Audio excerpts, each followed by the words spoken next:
So my name is Shana Lona Alexander, and I'm the Smart Justice Organizer at ACLU Hawaii. My pronouns are she, her. Just a quick reminder, this webinar is being recorded, and to type your questions in the Q&A chat to be answered after the presentation. Please use the Q&A and not the chat box. It should be located at the bottom of your screen. Cool. Great, let's get started. So before we begin, I think it's important to acknowledge why so many of y'all are tapped in and mobilizing, and that has everything to do with Black Lives Matter. These protests and demonstrations have raised the alarm about the stark differences and realities Black lives in America face, that the way in which they are policed and incarcerated and far too often killed needs to stop. Police brutality needs to stop. And it's not just a mainland problem or continental US problem. With over 40% of people incarcerated being Native Hawaiian and 5% Black, with the fact that we've seen over 30 killings by police here and one death as recent as last Wednesday, we have work to do. So thank you for joining me and Smart Justice at this moment. Let's roll up our sleeves because we all have work to do to dismantle white supremacy and challenge the status quo.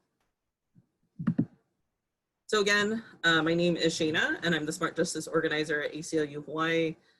My pronouns are she, her. ACLU is the American Civil Liberties Union. For nearly 100 years, the ACLU has been working in the courts, legislatures, and communities to defend and preserve the individual rights and liberties that the Constitution and the laws of the United States guarantee everyone. Whether it's achieving full equality for queer and trans people, establishing new privacy protections for our digital age of widespread government surveillance, ending mass incarceration, or preserving the right to vote, or the right to have an abortion, the ACLU takes up the toughest civil liberties cases and works to defend all people from government abuse and overreach. We're a nonprofit organization, we're nonpartisan, we don't take any government funding, and we've been serving Hawaii since 1965.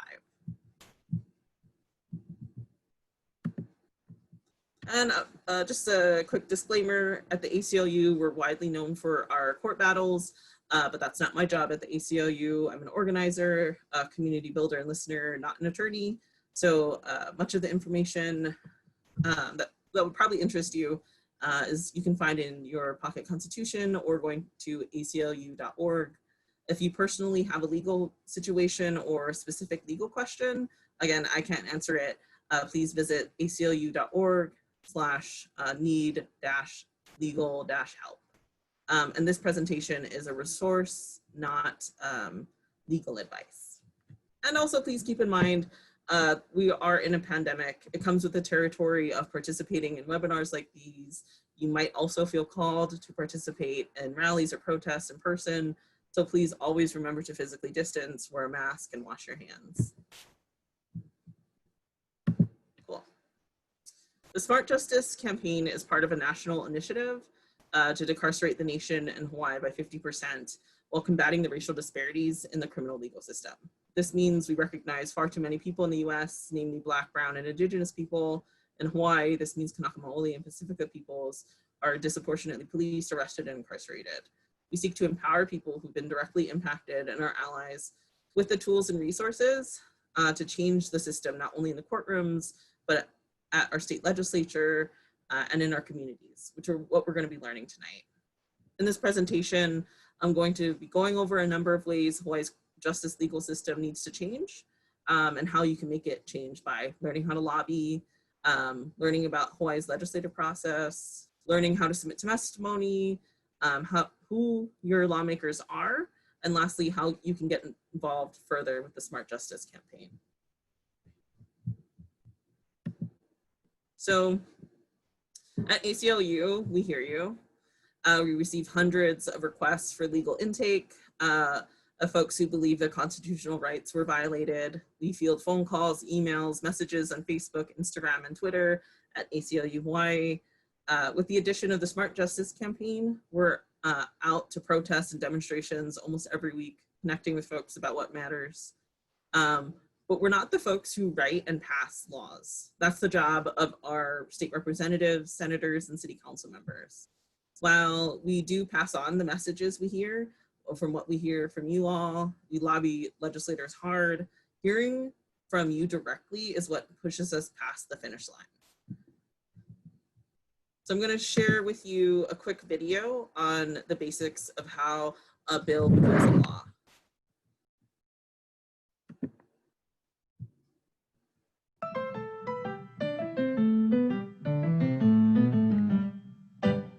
All laws start out as bills. Bills can be an idea for a new law or a proposal to change an existing one. The legislature votes to pass a bill, and the governor signs it into law. Sounds simple, right? In reality, the journey from bill to law is anything but straightforward. Here is how it works. Although only legislators can introduce a bill, the bills they introduce can be influenced by the governor, special interest groups, and by us, the constituents they serve. Let's say I feel very strongly about bike safety and think all bike lanes in Hawaii should be painted red for better visibility. For this idea to become a law, I'll need a member of either the House or the Senate to sponsor it. He or she will write up the bill and introduce it to their legislative chamber. The progress of all bills can be tracked on the state's website. Bills introduced in the Senate have the abbreviation SB as part of their name. Bills originating in the House have HB. Let's say I get a senator on board with my bike lane bill, and she introduces it to her fellow senators. Senate leadership then refers it to a specialized committee. In this case, my bike lane bill will be referred to the Senate Transportation Committee.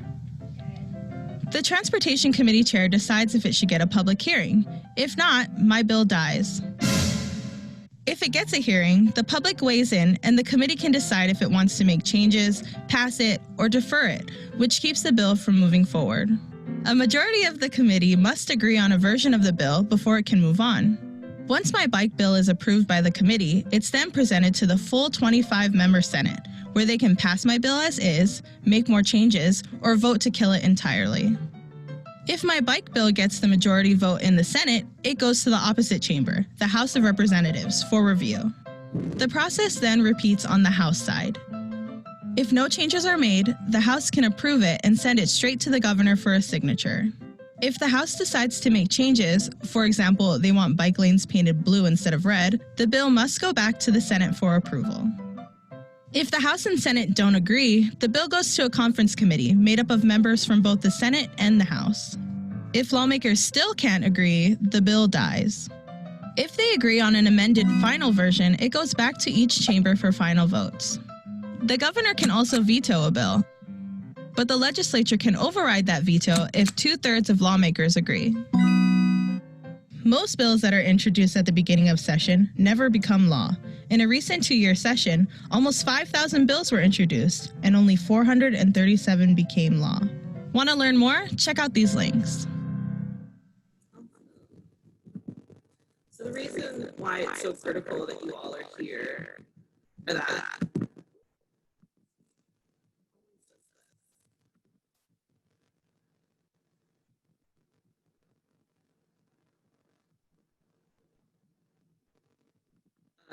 is that our legislature just recently reconvened. They took a recess because of the pandemic. So now they're back in session and going over all of these really important bills. And then also just a quick reminder to please use the Q&A instead of the chat box so that we can answer some quick questions and answer session after the presentation. So this is why it's so important for us to all be here. So why do we meet with lawmakers? We meet with them because they should know who they represent. Lawmakers hear most overwhelmingly from lobbyists who are basically paid to talk to them and be their friends. So sometimes the wires can get crossed, and it's easy to forget that we're their boss, the people. We elect them, and it's important to check in daily about the quality of their work. Hear me? I'm hearing that I have tech. I'm having a mic issue. Can you hear me now?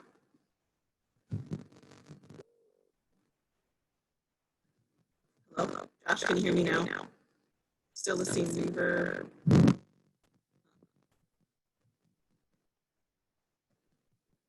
That's static. Okay, let me see if I'll go into another room.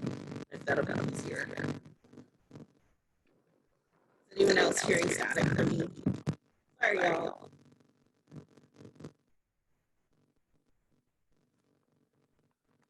Can you hear me now? Is it better? Am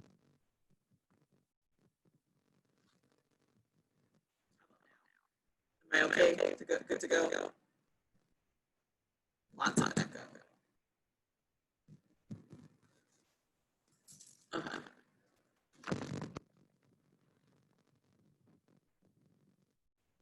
Okay. Is this okay?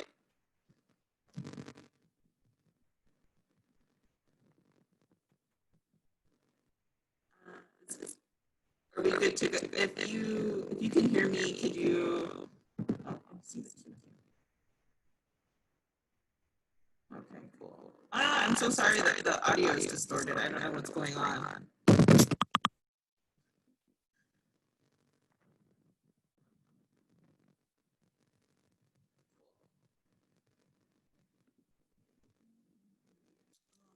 sucks. I'm going to turn my mic off and on and see if that works.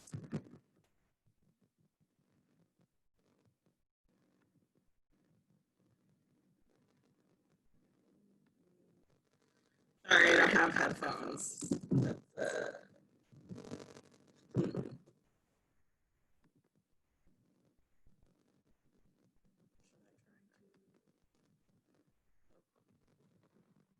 I get really close, can you hear me?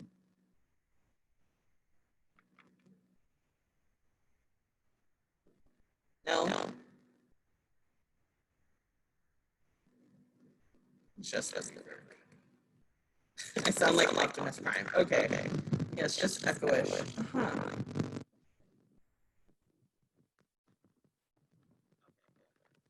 just gonna keep going and hopefully it gets better.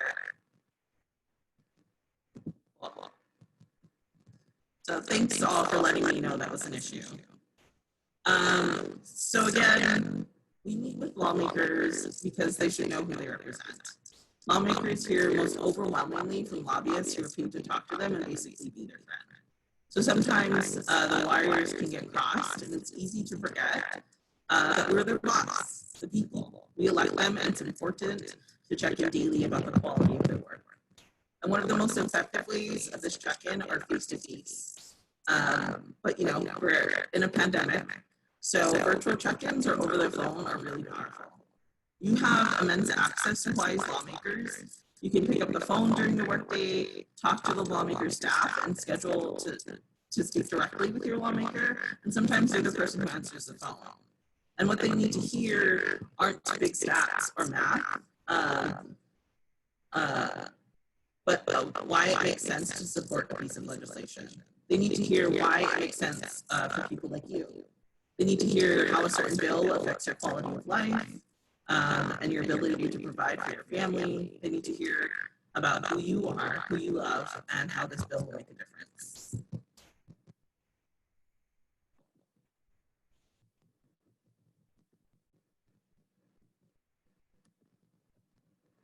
So this is how you can tell if your meeting is going to be a good one, or through email or call. Keep it short and to the point. In the video, you heard the number 5,000 bills. That's a lot of ideas. That's a lot of people wanting a say in how our state is run. It's impossible for lawmakers to be an expert in all those areas. So remember why you're calling and emailing and get to the point. Secondly, keep it local. Sometimes it's good to tie in national issues, but if you're talking to a state lawmaker, narrow what you're talking about on something they have control over. For instance, potholes are largely a city and county issue, and unless it's a state road in their district, there's not much they can do about it. Thirdly, keep it real. I know I'm so passionate about certain issues that I need this lawmaker to understand my point of view because it matters so deeply to me and the people I care about. Like, I believe state libraries need to be open longer for kids to have a safe space after school to do homework and read while their parents are at work. And it's ridiculous that state libraries are only open at 8 p.m. on Thursdays and close every day at 5 p.m. What if a student doesn't have access to internet at home and they have to walk or catch a bus really far for internet? But I know it's good to be mindful if I don't get too caught up. they can't understand what I'm trying, if they can't understand what I'm trying to convey. If I was giving someone a birthday present and the wrapping is all over the place and it looks like it's been dropped in a puddle, whoever is on the receiving end of it might not want it, even if it's the best birthday gift they will ever get. So here are some quick pointers on what you'll do when talking to a lawmaker. You'll want to, share who you are. What's your name? What's your job? What do you do for capitalism? Where do you live? Do you live in town? Are you from Wahala? What are your pronouns? How do you want them to talk to you, greet you? State your reason for why you're there. Story around how this bill impacts you. You know some data around it. Make it a we situation where you're bringing the lawmaker in and tying in your story.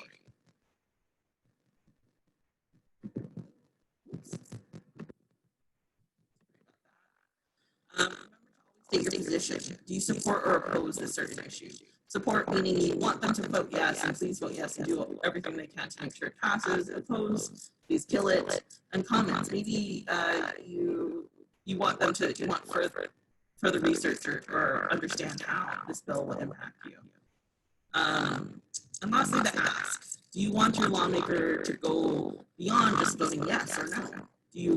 Did you see a lawmaker come out strongly against this issue, and you want your lawmaker to meet with that lawmaker? Do you want your lawmaker to talk about this issue on social media or make a statement? Do you want your lawmaker or their staff to attend a meeting or a demonstration about this issue? Those are all things that you can ask your lawmaker. And then also, I want to be mindful that this is a space, at the legislature, it can be really nerve-wracking, especially if you've never lobbied or met with a lawmaker before or talked to them on the phone. But just be mindful that your worth does not come from people in power. People might dismiss you, but at ACLU you won't. You can call, you can email. During a regular session, we're not in a regular session, you can drop by their office. And especially if you live in that lawmaker's district, you should really let them know. They should care about what you have to say as a constituent. And you have a say because you decide whether or not they stay in office. You are their boss. Don't feel like you need to be perfect and have all of the answers. Sharing how the issue impacts you is the most important because you are the expert in your own life. Make sure you are holding your representative accountable. Make them know your name.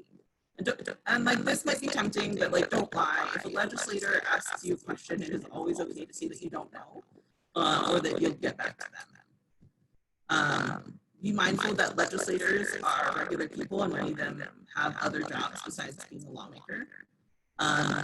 Never make threats. Try not to say, I'll get you voted out of the office if you don't support this bill, because there's so many, again, there was 5,000 bills introduced in that. Maybe you disagree on this one bill, but there might be 4 other bills that you do agree with your lawmaker. So it's always good to build a relationship.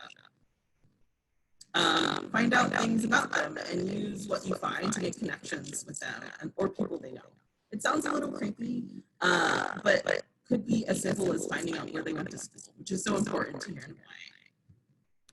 Lead with your experience and share your story. Your anger, your concern about a certain issue is always valid and will often arise when we're talking about real life problems that affect our lives. But anger in hearing rooms or at the state capitol is not always well received. It's important that lawmakers honestly hear you, and sometimes they might dismiss people who get too heated. Just remember that, to just be honest. Those are some quick tips and tricks.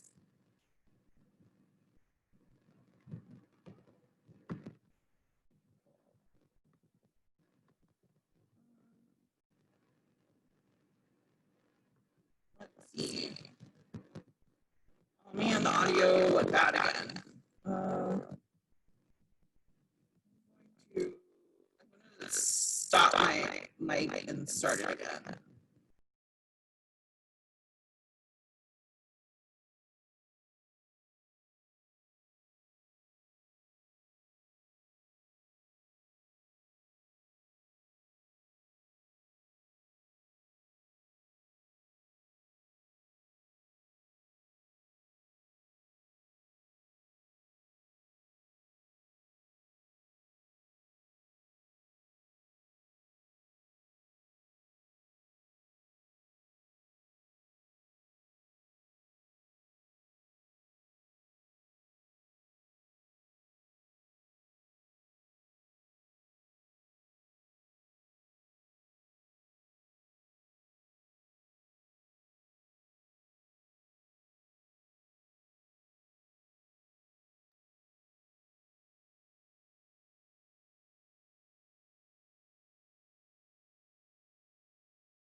Hey, y'all. I'm going to try and call in through my phone.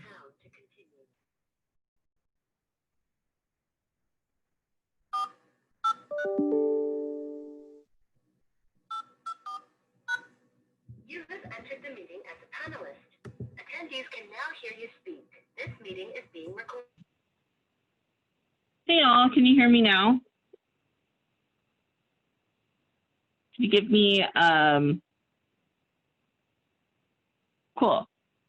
Awesome, I'm glad. Yay, awesome, I'm so glad it's better. Great, now we can go back to the good stuff. Sorry about that, so sorry. Yeah, so those were some of the tips and tricks around some pointers on talking to your legislator. So let's talk about some of the bills that we're concerned about during this legislative session. So one is HB 2750. It would put an end to stoppers. Stoppers are a hold that the government puts on your driving record or car's record that stops you from obtaining or renewing your license or your car registration if you fail to pay your parking ticket. Basically, our position is that they just don't work. If a person can't afford to pay their traffic or parking ticket, they will still be too poor to pay it if you take away their license. It just makes it harder for people to pay and funnels people into the criminal legal system who pose zero threat to public safety. And it wastes taxpayer money. A lot of people, and we found this when this past summer, we went island hopping and had talk stories on Maui, on Hawaii Island, talking to folks about like, what does criminal legal reform look like to them? And they really liked the ideas we were coming up with, but so many of them were forced to choose the impossible choice between driving illegally and losing their job or taking their kids to the doctor. And many will just will choose to continue driving. These license and registration stoppers are overwhelmingly counterproductive. Stoppers only make it more difficult for people to pay their court-ordered fines.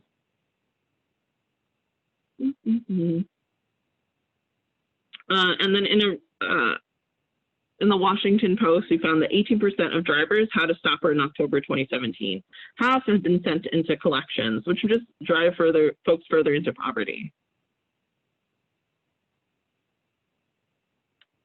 Another bill that's really important is reentry reform, SB 2193. Formerly incarcerated people are unemployed at a rate of over 27%. That's higher than the US unemployment rate during any historical period, including the Great Depression. And now, because of the pandemic, we can't expect any better outcomes. Someone who is reentering society has already paid their debt to society and should not be forced to keep repaying it. But until the Hawaii State Legislature continues or catches up to that principle, it's important to push that capping employment decisions on 3 years for misdemeanors and 5 years for felonies is still too long of a period for people to face discrimination. And any more time is really unacceptable.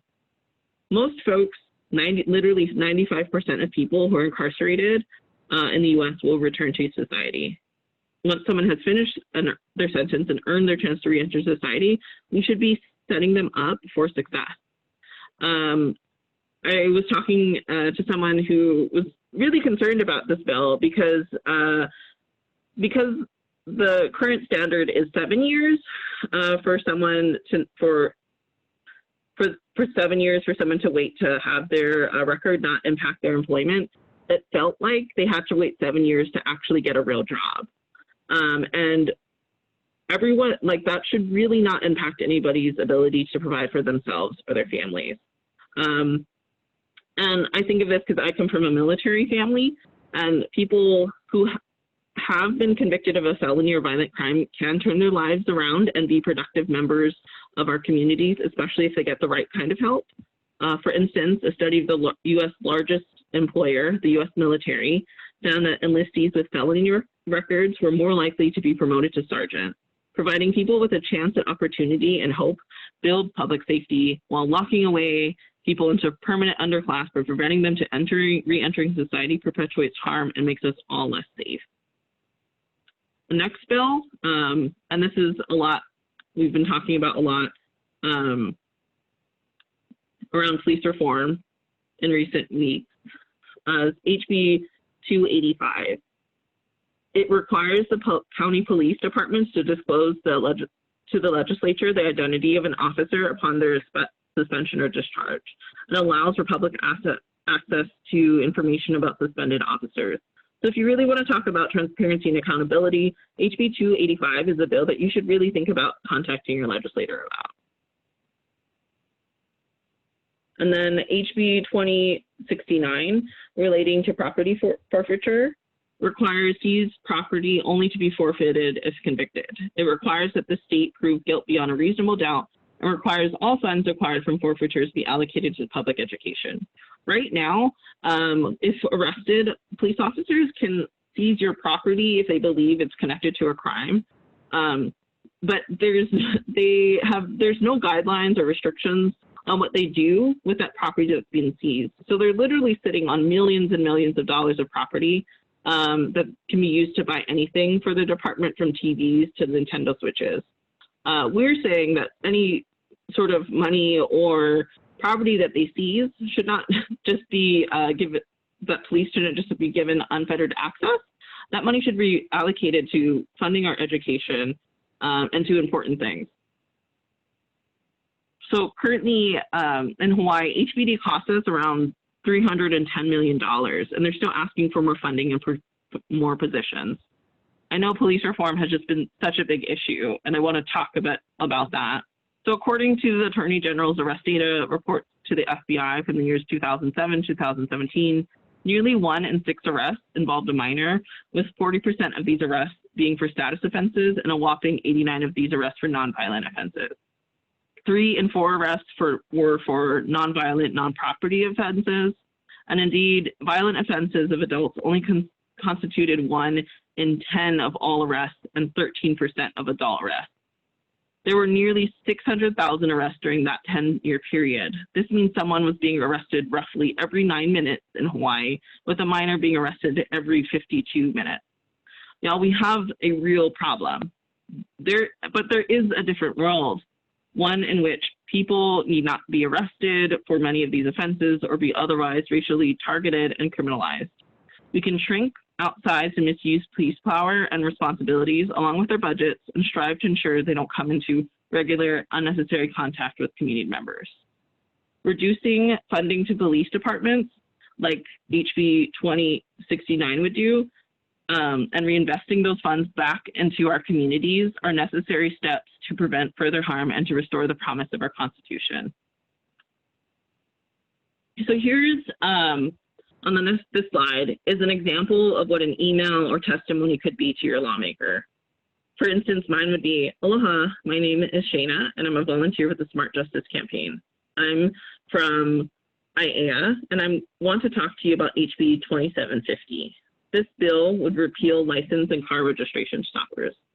And I would go into some talking points, and I would maybe talk about one of my friends who she has a license stopper, and she's really scared of going to work when she needs to go to work because she's too scared, or she needs to drive to work because she's right now too scared to catch the bus.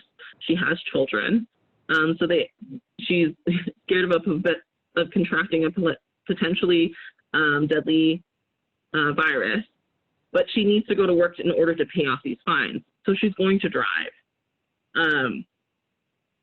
And then I would close off with saying, you know, this system funnels people into the criminal legal system who pose zero threat to public safety, and it wastes taxpayer money.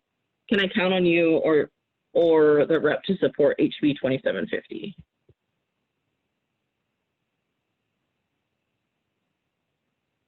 And any testimony or when you're contacting your lawmaker, you want to show the problem and the cause. For instance, license stoppers do not work. They make it more difficult for people to pay their fees. Show how this bill would solve the problem. HB 2750 would make it possible for working families like my friend to go to work, to go to school, and live their lives without fear of being stopped because of a fee or fine.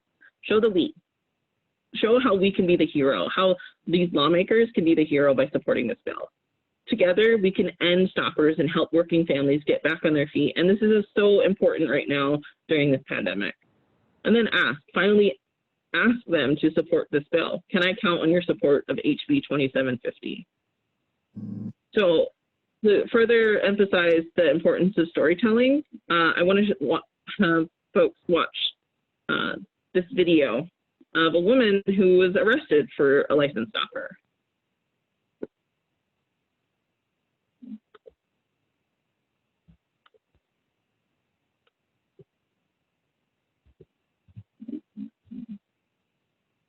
Can I play?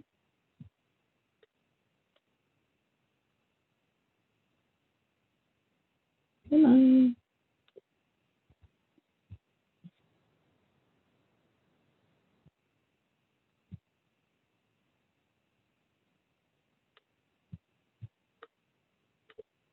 Well, technical difficulties again. Sorry, y'all. Let's try again.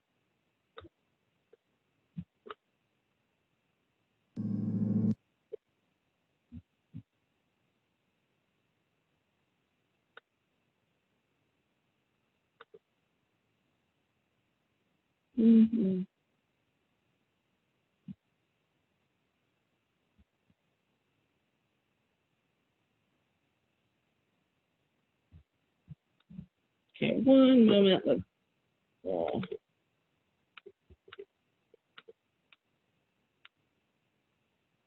I guess it doesn't want to play today. I'm just having a lot of tech problems. Let's see. I will Google.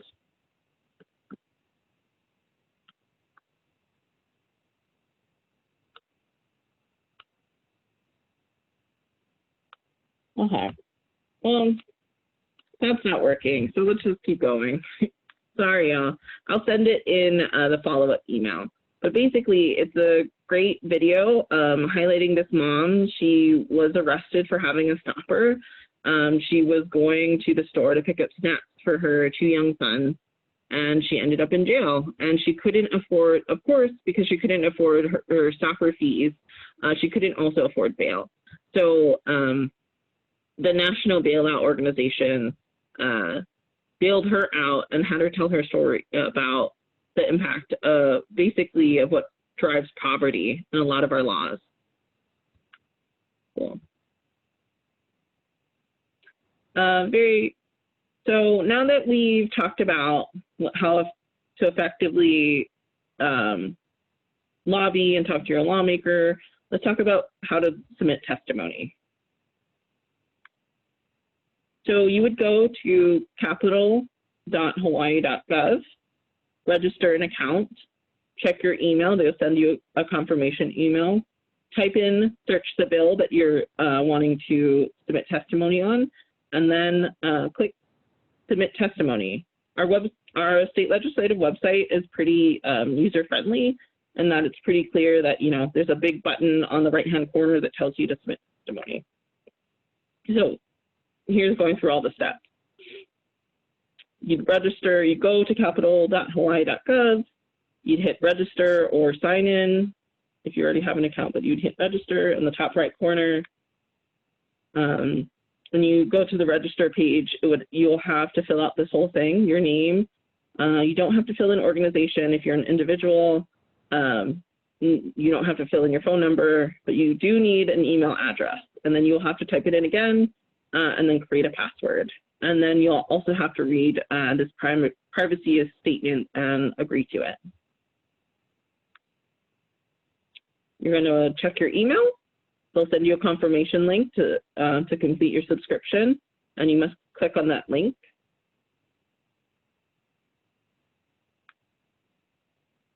Then you're going to go back to the capital.hawaii.gov website, and you're going to type in the bill number. So for instance, right here I have it circled HB 2750. It will pull up that bill's webpage where you'll see everything that's happened to this bill, from what this bill is about, from its measure title to report title, who introduced this bill. So Representative Gates, he is the primary sponsor of this bill, and then several other lawmakers signed on to this bill. but you're going to want to submit testimony in that top right corner. When you do that, it'll take you to this page where you're going to want to double or triple check that you're typing in the right number. So HB 2750, it's not case sensitive, but I've done it sometimes where I've submitted testimony to the wrong bill. So it's always important to double, triple check that you're submitting testimony to the right bill, because the state doesn't have a way so that like it doesn't flag it. So if I said I submitted testimony to say HB 5027, they're not going to flag that and submit it to the right bill. You need to always make sure that you have the right bill number. So I would put it in my test. From there, you can scroll down and you'll have a text box where you can input all of why you're supporting this bill and why you're calling on lawmakers to also support this bill. And then you'll hit submit. Just be mindful that once you submit, you're no longer able to submit testimony. Also be mindful that your testimony will then be part of public record. So only share information that you're comfortable with everybody knowing. For instance, if I were to share a story about my friend, I would want to check in with her beforehand to say if she's okay with it. Like maybe I wouldn't put her name, but I would just relay that like this is a situation that's happened to my friend. And I think it highlights the importance of why this bill is important. Cool. So once you've done that and you're Testimony Pro, let's also talk about how do you find the person who represents you? So again, you'll go to capitalhawaii.gov. You'll enter in the top right-hand corner, you'll enter your street name. See in this yellow. And so you only need your street name. You don't need, you don't include the number. So say if I lived at 415 South Baratania Street, which is the state capitol's address, I would put in South Baratania, search, and then it'll list all of the addresses where certain reps and senators represent. So on South Baratania at 415, so all addresses from 31 to 550, that's House District 26, which is represented by House Speaker Scott Saiki and represented by Senator Carl Rhodes of District 13. And if I click on their names on this page, it'll take me to their webpage where it'll have all their contact information from their phone to their fax and their email. Sometimes legislators also post newsletters that they send out monthly or quarterly to their constituents, and you can find copies of it there. Also, their social media pages and some blog posts or anything that they've been noted about in the media. Another important thing on the page is you can see what committees they're a part of. So Senator Carl Rhodes is actually the chair of Judiciary. He also serves in Human Services and Agriculture and Environment. So that's really important to know because if a certain bill is going to that committee, that usually means they have more of a background in those areas and you can talk to them about it. Or like maybe, for instance, we still need certain bills to be heard by a committee. And so Senator Carl Rhodes is somebody that you'd want to talk to. Cool. So that basically wraps up a lot of what I can share with you and teach with you, or knowledge that I can share with you tonight. And now we have a bit of work to do. So now that you know how to testify, how to talk to your lawmaker, to find out who your lawmaker is, you can share your voice. You should contact your lawmakers about the bills that we talked about earlier today. You can use your social media to amplify these issues. You can even tag ACLU in Hawaii in it. We're on all platforms, Twitter, Facebook, and Instagram. Importantly, you should vote. You should know, are you registered to vote? Do you know who is running for prosecutor? Do you know who you're voting for prosecutor? On the Smart Justice end, you can host a digital house party, and one of our staffers from the Smart Justice team will attend with you and your friends to talk about the importance of criminal justice reform and the prosecutor's race that's upcoming. You could write a letter to the editor. maybe some of these issues really resonated with you, like HB 2750. I know so many people who have stalkers on their license. And I think it's important for them to share how it really impacts their life. And if you are personally impacted or know somebody is, consider writing a letter to the editor, to the Honolulu Star-Advertiser. You could also RSVP for our Honolulu Prosecutor Candidate Forum at peoplepower.org. We are, next month, we're hosting a digital candidate forum where we'll be asking candidates really important questions on where they stand on issues, like racial disparities, like juvenile justice issues. So if that's something you're interested in and really want to know where these prosecutorial candidates stand, you'll want to RSVP. And then next week on Tuesday at 6 p.m., I'll be hosting an organizing meeting. So instead of it being this webinar style, it'll be more face-to-face, where everyone will hopefully have their video on and we can get to know each other and talk about how can we organize to Hawaii's criminal legal system. You can again RSVP at peoplepower.org or contact me at slalexander@acluhawaii.org. And then lastly, here are some resources. You can visit our website, acluhawaii.org, ACLU Hawaii Bail Study. A lot of the facts and figures that we use, we publish in a bail study. And it's really helpful if you want to really see the demographic data. If you want to report police misconduct or you're planning an event, like a demonstration, you can definitely visit our website, and we have a First Amendment toolkit where we actually go through and tell you where, if you need a permit to do certain demonstrations. And then always a good one is our friends at the Hawaii Community Bail Fund if you want to learn more about them. So right now I'll open it up to questions. And I see a lot of the questions are around my audio, and I'm so sorry about that.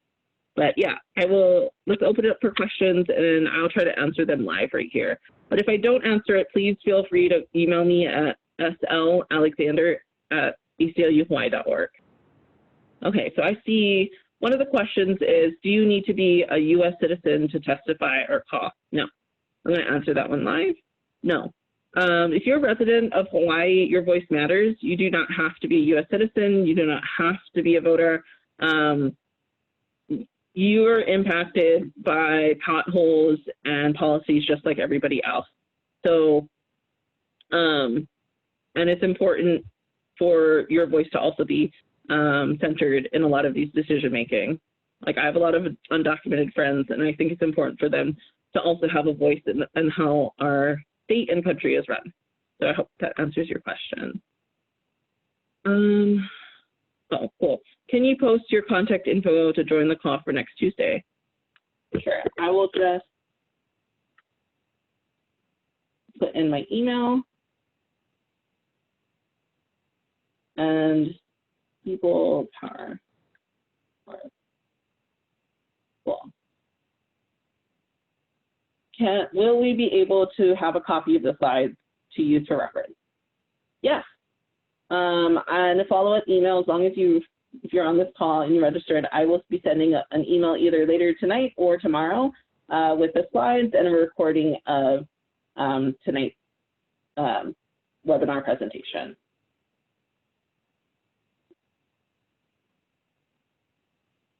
Cool. Oh, and I see that someone suggested that people sign up for public access newsletter and make use of the resources. That is an awesome suggestion, yes. I should have included that in the slide. But so the public access room is wonderful. Like, I use them daily. It's the first in the nation to ever have a dedicated office and staff to doing just what I just did now, is educating folks about the legislative system, how to talk to the lawmakers, and how to testify. So if you go to the public access room,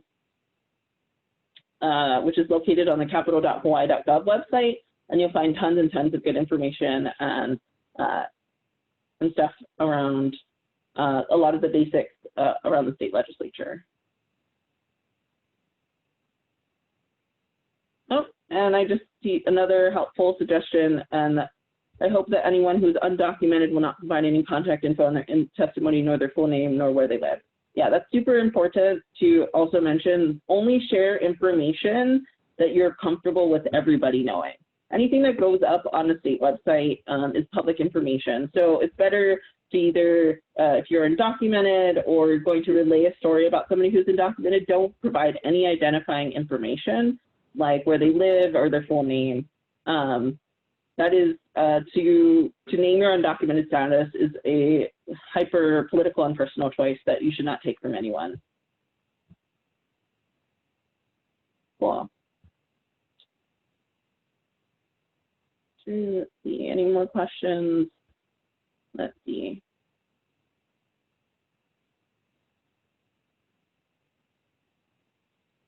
Cool. Okay, here's a question. But are you guys also involved in education reform in Hawaii? Specifically, how are public schools teach racism and slavery? If not, how do we go about advocating for such change? So we're not super involved in the curriculum around teaching slavery or racism in Hawaii. I would personally advocate for that. But no, that's not something we necessarily take up. If anything, we're more involved in trying to end the school to prison pipeline. And that has a lot to do with officers in schools, capping or eliminating suspension or arrest on campus. But if you were trying to, say, impact the curriculum, I think that's something more to take up with neighborhood board, the school board, talking to your lawmaker is something you can definitely do around that issue. Maybe approaching education justice or education reform organizations. That might be something that HSTA might be interested in, or talking to, like, if you know a teacher and see what can you do there, or principal. Sorry if that's not super helpful. Cool. Another question is, have you read the article on Honolulu Civil Beat about the statements our chief police made about policing in Hawaii? Have you submitted testimony to that? Just curious. I have read them. I'm really disappointed in the police chief in making those statements.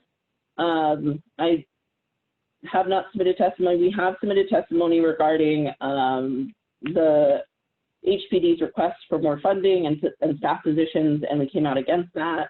I encourage all folks to be aware of what's happening at the City Council. We're going through the whole budget right now. So yeah, I would just say that I'm disappointed and hope that more folks are paying attention to what's happening around policing in Hawaii.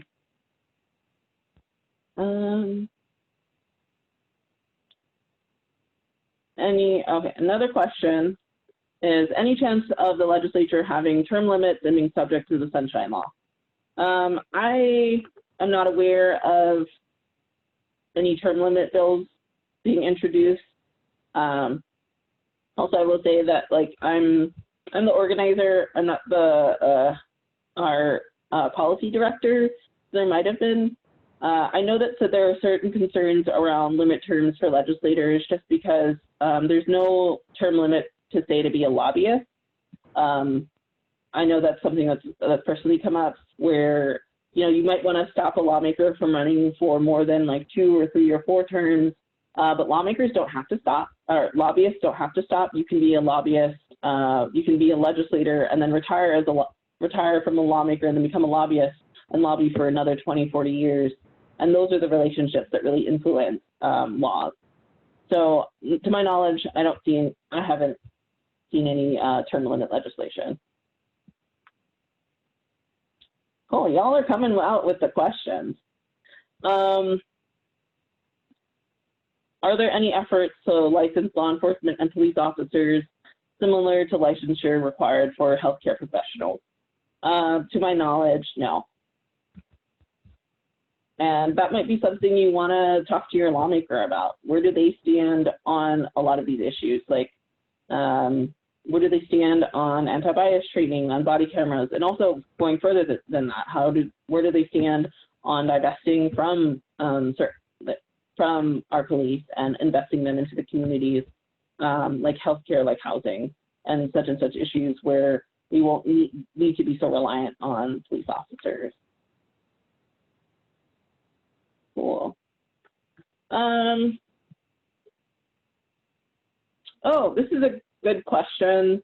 How can we challenge recent installation of the facial recognition technology in the airport, in which are known to be biased against minorities? I think there are a number of ways, right, that we can challenge a lot of these issues that are coming up. For instance, writing a letter to the editor, raising that awareness that that not everybody agrees with these things, because a lot of stuff just happens and folks don't speak out about it. So like, I think writing a letter to the editor, raising awareness through social media, creating organizing meetings specifically around technology are really great ways to like organize and galvanize people around these certain issues. Talking to your lawmaker, your senator, where do they stand on this? Asking them to make a statement against it, asking your city council member to make statements against it. I think there are a number of ways that we can challenge the recent installation of facial recognition technology.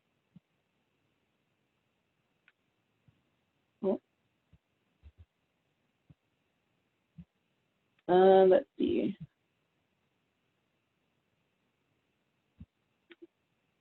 Cool.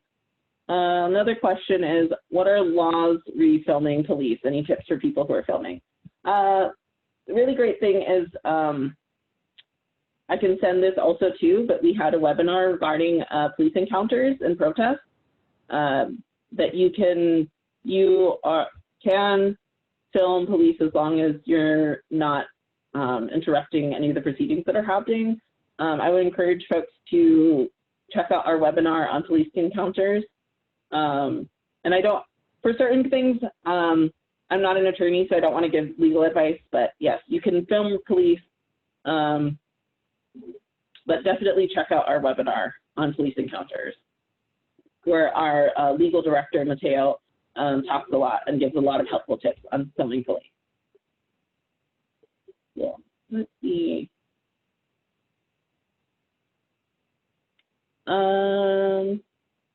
Okay. Just want to be mindful that we have about 5 minutes left, and if I don't get to your question, please feel free to email me, and I'll try to get back to you. Let's see. Do you help to get felonies off records, especially if the felony record was impacted by racism?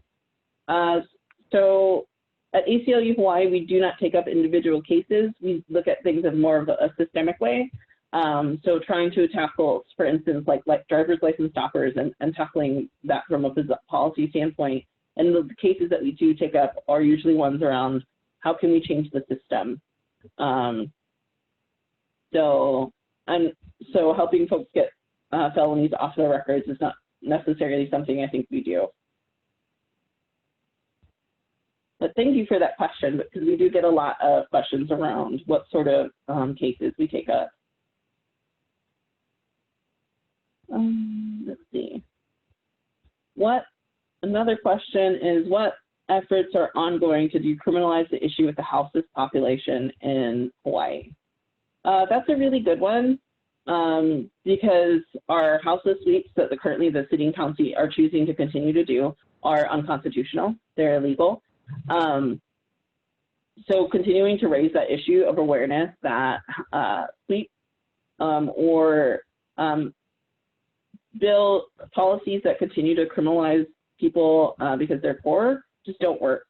So that's one I would definitely contact your city council members to talk about, see where they stand on for stuff like the sit and lie ban.